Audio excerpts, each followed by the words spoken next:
नमस्कार दोस्तों, मैं आपको एक रिलीजियस कहानी सुनाऊंगा और आप गेस करना कि इस कहानी में मेन कैरेक्टर्स के नाम क्या है।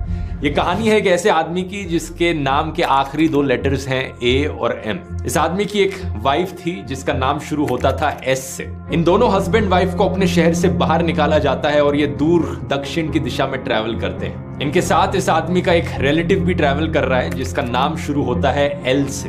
अपने सफर में जब ये जा रहे होते हैं तो किसी दूर के राज्य का एक राजा इन औरत को अपने साथ ले जाता है और इस राजा के नाम का आखिरी लेटर है एन। कहानी में और बहुत सी चीजें होती हैं, लेकिन शॉर्ट में कहा जाए तो ये औरत रिहा हो जाती है, बचकर निकल जाती है उस राजा की कैद से और ये आदमी और औरत वापस लौटते हैं। अब क्या यहाँ पर आप फिल इन द ब्लैंक्स कर सकते हो? वीडियो को पॉज करके सोच सकते हो 2 सेकंड। आप कहोगे तो बड़ा आसान है, ये रामायण की कहानी है जिसमें कैरेक्टर्स हैं राम, सीता, लक्ष्मण और रावण। लेकिन कैसा लगेगा सुनकर अगर मैं कहूं यही फिल इन द ब्लैंक्स एक और कहानी में फिट बैठते हैं जहां पर हमारे कैरेक्टर्स हैं एब्राम, सारा, लॉट और फिरौन। ये कहानी है प्रॉफिट इब्राहिम की, जो कि कॉमन प्रॉफिट है क्रिश्चियनिटी, इस्लाम और जूडाइज्म धर्मों के। कुछ समय पहले मैंने एक वीडियो किया था रामायण के ऊपर जो आप लोगों को बहुत पसंद आया। अगर आपने नहीं देखा है इसका लिंक मैं नीचे डिस्क्रिप्शन में डाल दूंगा, आप जाकर बाद में देख सकते हैं।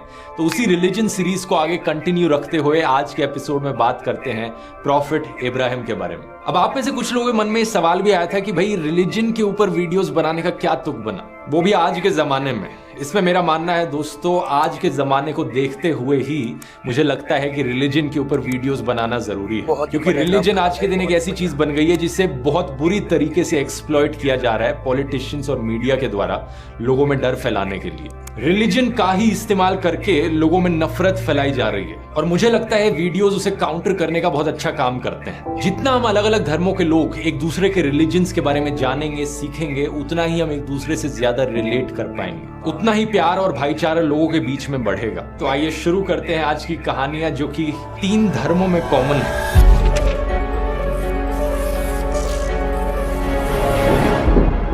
प्रॉफिट इब्राहिम को लेकर कई लोगों के द्वारा माना जाता है कि ये पहले ऐसे फिगर थे जिन्होंने मोनोथीज्म प्रीच किया। मोनोथीज्म का मतलब सिर्फ एक भगवान में विश्वास रखना।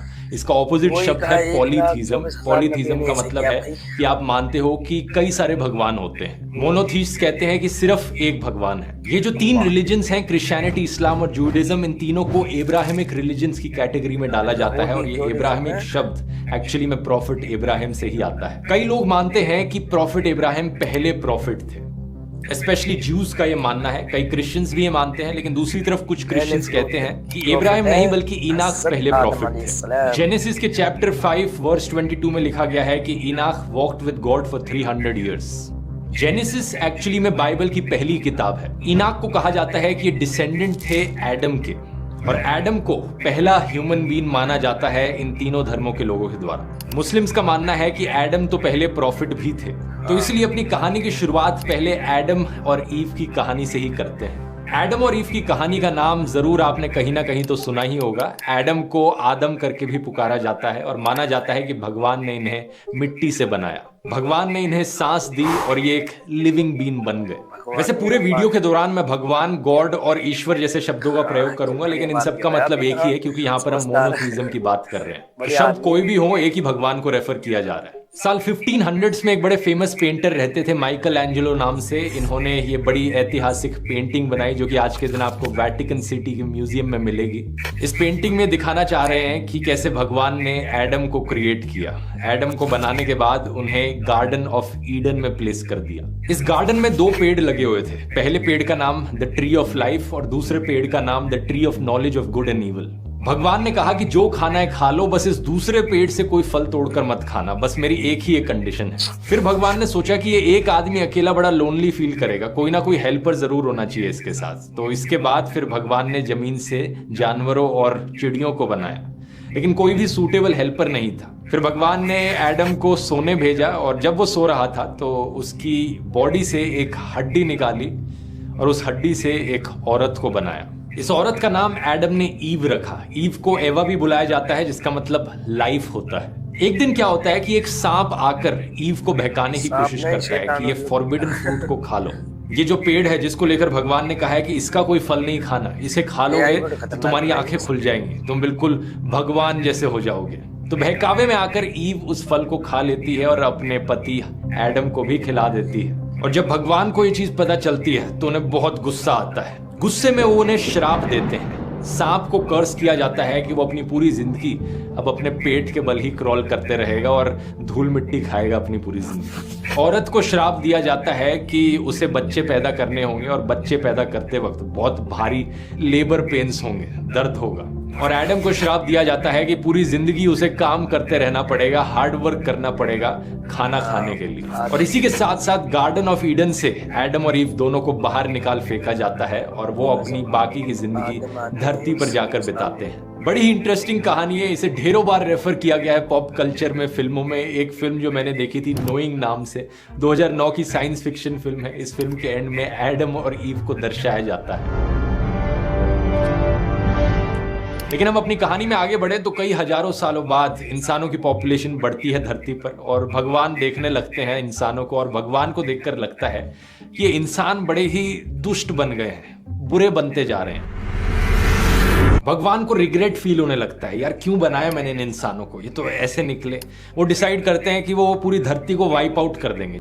ऊपर वाला भी ऊपर से देखता होगा तो उसे शर्म आती होगी। जितने इंसान, जानवर और चिड़िया हैं सब खत्म कर देंगे।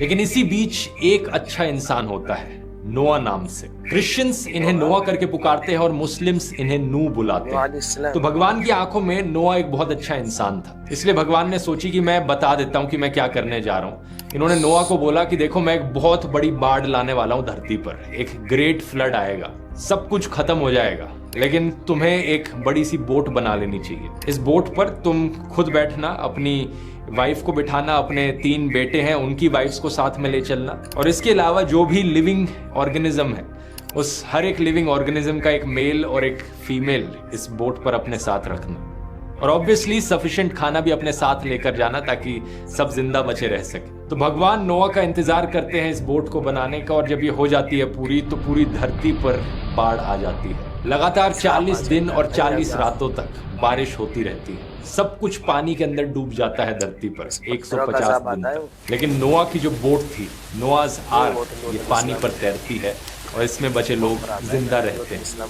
फाइनली जाकर ये नाव इरारत की पहाड़ियों पर पहुंचती है, इकलौती जगह जो पानी के अंदर नहीं डूबी है। टाइम के साथ साथ पानी नीचे आने लगता है और सारे जो लोग थे इस नाव में बाहर आते हैं और लाइफ को जीने का एक नया मौका मिल पाता है। एक और साइंस फिक्शन फिल्म में रेफर करना चाहूंगा जिसमें इनडायरेक्ट रेफरेंस थी नोआज आर्क की, ये 2012।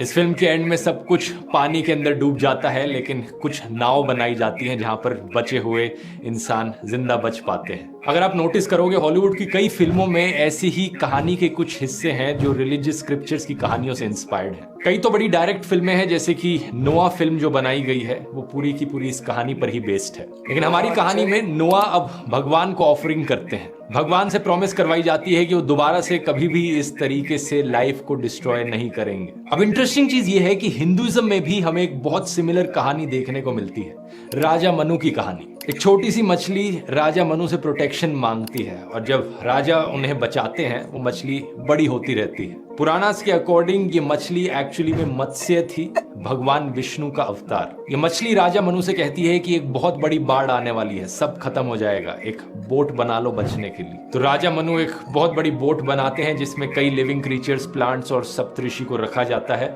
और जब ये ग्रेट फ्लड आता है तो ये बोट में जिंदा बच जाते हैं और मत्स्य का अवतार उन्हें हिमालयास की ओर सेफली रास्ता दिखाता है। अब और भी माइंड ब्लोइंग चीज ये है दोस्तों कि मेसोपोटामिया की जो एंशिएंट सिविलाइजेशन थी वहां मिले स्क्रिप्चर्स में भी एक सिमिलर कहानी लिखी गई है, सुमेरियन एपिक ऑफ गिलगामेश की कहानी। यहाँ पर एक ग्रेट सेज उत्नपिश्तम को वार्निंग मिलती है एक आने वाले ग्रेट फ्लड के बारे में, और वो अपने रिलेटिव्स, लिविंग क्रीचर्स और खाने को बचा लेते हैं एक बड़ी सी बोट में। इतना ही नहीं, ग्रीक माइथोलॉजी में गॉड ज़्यूस के गुस्से की वजह से एक ग्रेट फ्लड आता है। ड्यूकैलियन को बताया जाता है इस फ्लड के आने के बारे में उनके पिता प्रोमेथियस के द्वारा, और ड्यूकैलियन और उनकी पत्नी एक बोट बनाकर इस फ्लड से बच निकलते हैं। कहानी में आगे बढ़े, अब हम आते हैं एब्राम पर। एक फेमस कथा है एब्राम की, जब उन्होंने आइडल्स को तोड़ा था, पुतलों को तोड़ा था। इस कथा को हिब्रू बाइबल में नहीं मेंशन किया गया, लेकिन मिद्राश जेनेसिस रबा चैप्टर 38 में मेंशन्ड है। मिद्राश बेसिकली बाइबल पर कमेंट्री है जूइश रेबाई के द्वारा। यही कथा हमें कुरान के चैप्टर 21 आयत 51 to 70 में भी मिलेगी, थोड़े बहुत डिफरेंसेस के साथ। बेसिक कहानी कुछ ऐसी है कि ये बात उस समय की है जब लोग मूर्तियों की पूजा किया करते थे। एब्राम के पिता तेरह खुद मूर्तियां बनाने वाले एक आदमी थे, मूर्तियों की पूजा करते थे। एक समय की बात है कि एब्राम के पिता कहीं दूर किसी ट्रिप पर गए किसी काम से, और एब्राम को अपनी दुकान का इंचार्ज बनाकर छोड़ गए। एक आदमी उस दुकान पर आता है एक मूर्ति को खरीदने। एब्राम पूछता है कि आपकी एज क्या है? वो आदमी कहता है 50 साल। और एब्राम कहते हैं कि 50 साल मतलब 50 साल के होकर तुम इस मूर्ति की पूजा कर रहे हो जो 1 साल की भी नहीं है। ये सुनकर वो आदमी बड़ा एम्बैरेस्ड फील होता है और दुकान से चले जाता है। एक दूसरी ओकेजन पर जब सारे लोग वहां मौजूद नहीं थे, एब्राम एक डंडा उठाते हैं और सारी मूर्तियों को तोड़ देते हैं, और फिर वो उस डंडे को ले जाकर सबसे बड़ी मूर्ति के हाथों में रख देते हैं। जब लोग वापस लौटते हैं तो वो बड़े शॉक हो जाते हैं। कोई कहता है कि ये तो एब्राम ने किया होगा, क्योंकि वो हमेशा मूर्तियों के अगेंस्ट बोलता था। उनसे पूछा जाता है कि ये क्यों किया, तो एब्राम जवाब देते हैं कि ये सारी मूर्तियां एक्चुअली में एक दूसरे के साथ लड़ने लग गई थी, और फिर जो सबसे बड़ी मूर्ति थी उसने डंडा उठाया और सारी छोटी मूर्तियों को तोड़ दिया। उससे जाके पूछो उस बड़ी मूर्ति से कि उसने औरों को क्यों तोड़ा। लोगों ने कहा कि बेवकूफ बनाना बंद करो, ये मूर्तियां एक दूसरे के साथ लड़ नहीं सकती, ना ही बोल सकती हैं। तो इब्राहिम का जवाब आता है कि तुम मूर्तियों की पूजा क्यों करते हो जब ये मूर्तियां ना बोल सकती हैं, ना कुछ कर सकती हैं, ना तुम्हें इससे कोई फायदा पहुंचना, ना तुम्हें इससे कोई नुकसान होना। इब्राहिम को ऑर्डर किया जाता है कि वो एक बड़ी सी आग के अंदर जाएं, और अगर इब्राहिम सही हैं तो असली जो भगवान है वो असली भगवान उन्हें बचा लेंगे। और इब्राहिम जाते हैं उस आग के अंदर और भगवान उन्हें बचा लेते हैं। इस कहानी के चलते मूर्तियों की पूजा नहीं की जाती जूडाइज्म और इस्लाम में। और इसको सुनकर कुछ कंजर्वेटिव मुस्लिम्स, इनफैक्ट कुछ कंजर्वेटिव हिंदूज भी कहते हैं कि क्योंकि हिंदू लोग मूर्तियों की पूजा करते हैं इसलिए मुसलमानों के सामने हिंदूज काफिर हैं। कितनी सच्चाई है इस बात में? अगर आप गहराई से देखो तो हिंदू लोग एक्चुअली में मूर्तियों की पूजा नहीं करते हैं, बल्कि भगवान की पूजा करते हैं मूर्ति के थ्रू। ये वैसा ही हो गया जैसे कि आप अपने फादर को याद करते हो उनकी फोटो देखकर।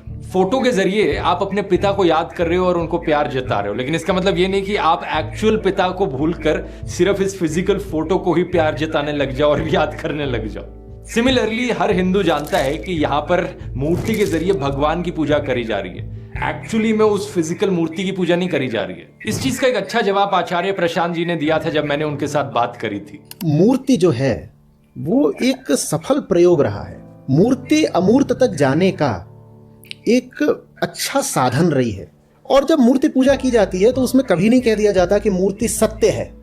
उसमें यही कहा जाता है कि मूर्ति के माध्यम से मैं सत्य में प्रवेश करूंगा, साकार के माध्यम से मैं निराकार में प्रवेश करूंगा। अब क्रिश्चियंस भी दोस्तों इस चीज को गलत नहीं मानते। यही कारण है कि कई बड़े बड़े चर्चेज में आपको जीसस और मेरी की मूर्तियां मिलेंगी। कई पैसेजेस साइट किए जाते हैं उनके द्वारा इस चीज को साबित करने के लिए। जैसे कि देखिए हिब्रू बाइबल की किताब एक्सोडस के चैप्टर 20 में वर्स 4 और 5 यहां दिया गया है कि भगवान ने किसी भी दूसरी चीज की मूर्ति बनाने से मना किया है, उनके आगे झुकने से मना किया है।